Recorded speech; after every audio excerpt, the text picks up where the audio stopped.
तो भाई बार्सिलोना दोबारा से प्रॉब्लम में आ गई है। बार्सिलोना के ऊपर इस तरीके का खतरा मंडरा रहा है कि यूएफा उनको दोबारा से सैंक्शन कर सकती है। एंड सैंक्शन का मतलब सिर्फ फाइन नहीं, इवन जो नेक्स्ट जो भी टूर्नामेंट स्टार्ट होगा चैंपियंस लीग का, उसमें पॉइंट्स डिडक्शन तक यहाँ पे हो सकती हैं। तो आज की वीडियो में एक बार बात करते हैं कि ये एकदम से ऐसा बॉम्ब शेल फट कहाँ से गया, क्या है पूरा मैटर, किस तरीके की जो पनिशमेंट है यहाँ पे बार्सिलोना के लिए हो सकती है, क्या वो बच सकते हैं या नहीं। Everything I try to explain everything in very layman language, तो होपफुली आपको ये चीज़ समझ में आ जाएगी। तो इससे पहले कि आगे बढ़े, if you like the video just kindly share it with your friends and subscribe to my channel football jockey. ठीक है, तो हुआ क्या है कि बार्सिलोना, जैसे कि आप स्क्रीन पे देख सकते हो, इस तरीके की हेडलाइंस कुछ हैं। बार्सिलोना जो है उन्होंने यूएफा का फाइनेंशियल जो रेगुलेशन है उसको दोबारा से ब्रीच कर दिया है। अब मैं आपको ये दोबारा से क्यों बोल रहा हूँ, क्योंकि 2024 में भी एक ब्रीच हुआ था जिसके लिए उनको 500,000 यूरोज जो है वो फाइन लगा था। एंड जो court of arbitration for sport, जिसको CAS बोलते हैं, उन्होंने इनको बहुत स्ट्रिक्ट वार्निंग दी थी कि अगर आप ये दोबारा करते हो तो जो नेक्स्ट आपकी पनिशमेंट होगी वो बहुत ज़्यादा हार्श हो यहाँ पे होने वाली है। बट अभी टू बी ऑनेस्ट अभी ये सिर्फ बातें चल रही है, अभी कुछ प्रूव नहीं हुआ है। बट मैंने बहुत सारे मीडिया आउटलेट से पढ़ लिया है कि बार्सिलोना को ये चीज़ पता भी है कि हम ये कर चुके हैं और उन्होंने ये करा भी है। मतलब बहुत जल्दी हमें इस चीज़ के बारे में पता चल जाएगा कि पनिशमेंट क्या यहाँ पे होने वाली है। तो टू बी यहाँ पे जब आए कि वापस, तो उन्होंने ये वार्निंग इनको दी थी हार्शर पेनल्टीज़ के लिए, बट बार्सिलोना ने स्टिल ये दोबारा कराया एज पर रिपोर्ट्स। ठीक है, उसके बाद अब करंट जो स्टेटस है 2025 में, जैसे कि मैंने अभी बताया कि अब यूएफा जो है वो और सिवियर पनिशमेंट की यहाँ पे एक तरीके से सोच रही है बार्सिलोना के लिए, या फिर डिफरेंट टाइप ऑफ पनिशमेंट यहाँ पे रख सकते हैं उनके लिए। तो अब सेकंड पॉइंट आता है कि पोटेंशियल यूएफए सैंक्शन क्या हो सकते हैं बार्सिलोना के लिए। तो पहला जो सैंक्शन है वो हो सकता है कि रिड्यूस्ड यूसीएल स्क्वाड। तो एक जो सैंक्शन है यूएफा जो लगाती है वो ये हो सकता है कि there may be a possibility, जैसे 25 लोगों की स्क्वाड जो है यूसीएल में अलाउ होती है, जो नेक्स्ट चैंपियंस लीग होने वाला है, तो वहाँ पे हो सकता है कि जो नंबर्स ऑफ प्लेयर्स हैं उसको रिड्यूस कर दिया जाए।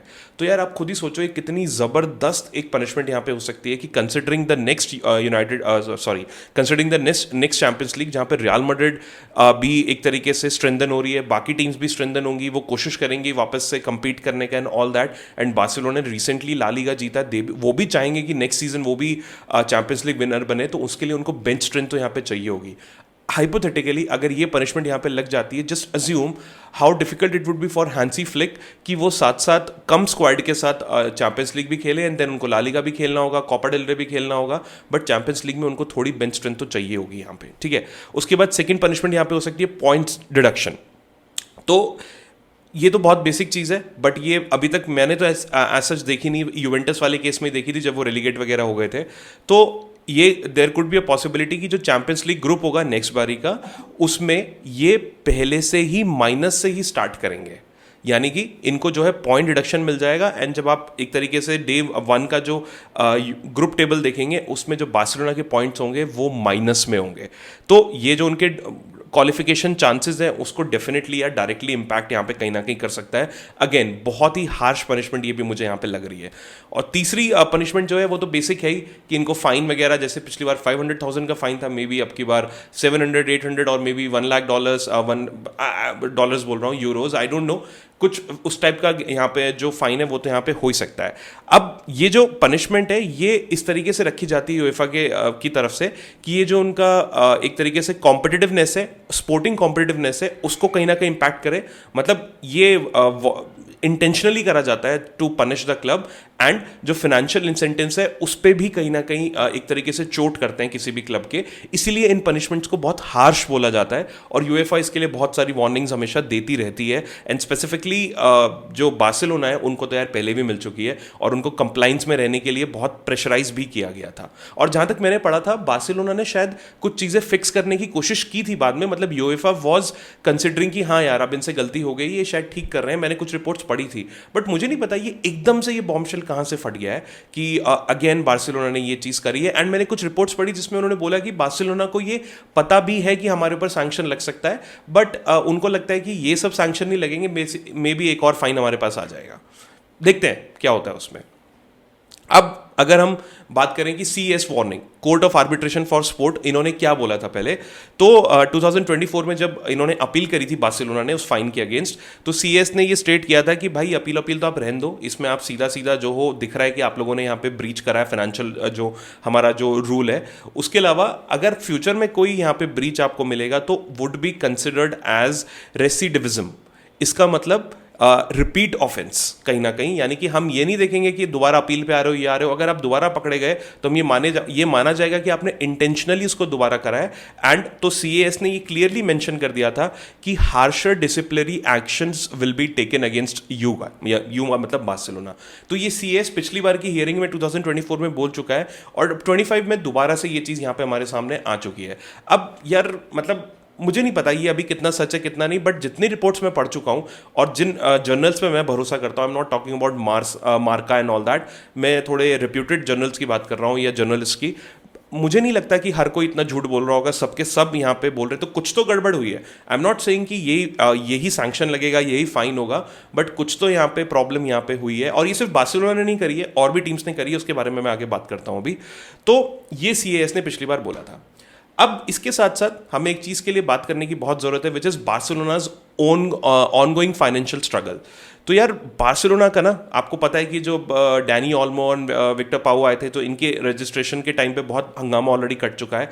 उसका सीधा सा था कि इनका जो वेज लिमिट और वो सब स्ट्रक्चर है वो लालीगा के उसमें फिट नहीं बैठ रहा था, लालीगा पे भी केस कर दिया था। ये दोनों रजिस्टर ही तभी हुए थे जब ये हाई कोर्ट ऑफ स्पोर्ट गए थे फॉर स्पेन की। तो जो इनकी VIP सीट सेल का इंसिडेंट हुआ था जनवरी में, जिन्होंने 475 VIP सीट्स बेची थी कैंप नाउ में, तो उसके लिए इन्होंने कोशिश करी थी, क्योंकि उस टाइम तक इन्होंने सिर्फ आश्वासन दिया था या फिर उनको प्रॉमिस किया था कि हम पैसे दे देंगे, अभी पैसे आई नहीं है हमारे पास। उसके ऊपर ही सारा बवाल यहाँ पे रुक गया था। तो आप खुद सोच के देखो कि इनको सीट्स बेचनी पड़ रही थी पिछले बारी सीजन की, जो मैं आपको बात बता रहा हूँ। उसके अलावा लीगल ट्रबल्स, इनकी लालीगा के साथ ऑलरेडी लीगल ट्रबल यहाँ पे बहुत ज़्यादा चल रही है। मैं ऑलरेडी बता ही चुका हूँ कि डैनी ओल्मो और ये सब वगैरह के साथ इनका ऑलरेडी बसर चल रहा है। उसके बाद जो सबसे इंपॉर्टेंट पॉइंट है वो है इनका डिलेड स्टेडियम प्रोजेक्ट। इनका जो कैंप नाउ को रीबिल्ड करने का इन्होंने क्या सोचा था, तो इनका ऑलरेडी कैंप नाउ काफ़ी बड़ा था, if I am not wrong शायद 91,000 की कैपेसिटी था। ये शायद उसको इंक्रीज करके कुछ शायद 105,000 की कैपेसिटी करना चाह रहे थे। ये लोग सोच रहे थे कि अगर हम स्टेडियम बड़ा कर देंगे तो ज़्यादा रेवेन्यू आएगा, जिससे हम थोड़ा और रेवेन्यू जनरेट कर सकते हैं। अभी पिछले 2 साल से ये शायद ओलंपिक स्टेडियम में खेल रहे हैं, जो बहुत छोटा है, इससे इनकी रेवेन्यू पे भी काफ़ी हिट पड़ रहा है। तो ये बहुत बड़ा ये जो प्रोजेक्ट चल रहा है, ये इनके लिए बहुत बड़ी प्रॉब्लम बना हुआ है, क्योंकि इनको रेवेन्यू आ नहीं रहा है और रेवेन्यू जा भी रहा है जो स्टेडियम बनाने के लिए इन्होंने सोचा है। तो ये 1.25 बिलियन यूरोस का जो ये कैंप नाउ रेनोवेशन का जो प्रोजेक्ट है, ये काफ़ी ज़्यादा डिले चल रहा है। और जैसे कि मैंने बताया, इसी की वजह से क्लब को जो ओलंपिक स्टेडियम पे रहना पड़ रहा है। और ये मतलब मुझे नहीं पता ही क्यों सॉल्व करना नहीं चाह रहे। प्रॉब्लम ये है कि अब लपोर्ता के पास दोनों चीज़ फंस गई है, या तो वो प्लेयर्स भी साइन करे, उनकी वेजेस भी उठाए, and I can understand the problem, but I have already made a video की प्रॉब्लम कहीं ना कहीं लपोर्टा की भी बनाई हुई है।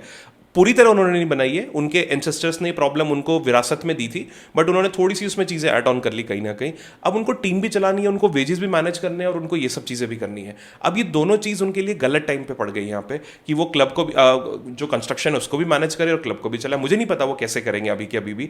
तो अब इसका इम्पैक्ट ये है कि जो इनकी रेवेन्यू रिकवरी हो रही है, जो इनका पैसा आ रहा है, वो बहुत ही ज़्यादा स्लो हो गया है, और जो इनकी फाइनेंशियल हेल्थ है वो यहाँ पे कहीं ना कहीं गड़बड़ाती जा रही है। और शायद कुड भी यही सब रीज़न है कि दे आर कंपेल्ड। नहीं तो यार कौन क्लब चाहता है कि हमारे ऊपर सैंक्शन लगे या हमें ये पनिशमेंट मिले। टू बी ऑनेस्ट, अगर आप मुझसे पूछो यार, मेरे को मज़ा नहीं आएगा। मतलब ठीक है, for a rival, being a rival, मैं शायद 2-4 मिनट के लिए बोल दूंगा हाँ बढ़िया भाई, अच्छा हो गया है वो, बट एक फुटबॉल पर्सपेक्टिव से देखो तो यार वो ना कॉम्पिटिटिवनेस चली जाती है। जब कॉम्पिटिटिवनेस नहीं रहती है ना, तो फिर मज़ा नहीं आता मैचेस देखने में। तो let's see what UEFA will do. But हाँ, ये इस तरीके के जो बार्सिलोना के ऑनगोइंग फाइनेंशियल स्ट्रगल है, ये यहाँ पे अभी चल रहे हैं।